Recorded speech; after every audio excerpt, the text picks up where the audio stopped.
জয়া আহসান, রাফিয়াত রশিদ মিথিলার পর এবার টলিউডের রূপালী পর্দায় পা রাখতে চলেছেন বাংলাদেশের আরেক গুণী অভিনেত্রী কাজী নওশাবা আহমেদ।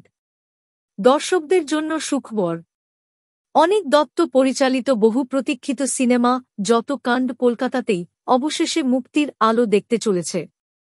আগামী দুর্গাপূজায় এটি প্রেক্ষাগৃহে আসছে ওপার বাংলায়। সিনেমাটি তৈরি হয়েছিল প্রায় 2 বছর আগে, কিন্তু নানা জটিলতায় সেটি আটকে ছিল দীর্ঘদিন।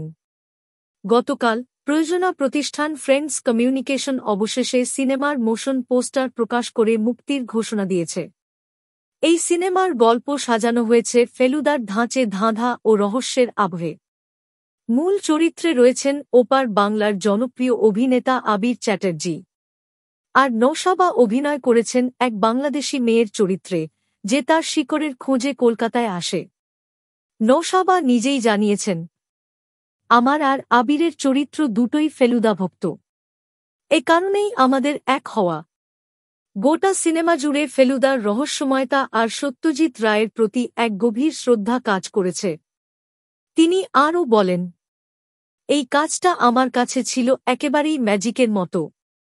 হঠাৎ একদিন অনিকদা টেক্সট পাই, অডিশন দিয়ে যুক্ত হই, শুটিং করি 2023 সালের সেপ্টেম্বরে। এবার দুর্গাপূজায় যখন সিনেমাটা মুক্তি পাবে, এটা আমার জীবনের এক স্পেশাল মাইলস্টোন। বাংলাদেশি অভিনেত্রীদের টলিউড অভিষেক যেন এক নতুন অধ্যায় খুলে দিচ্ছে দুই বাংলার সিনেমা জগতে।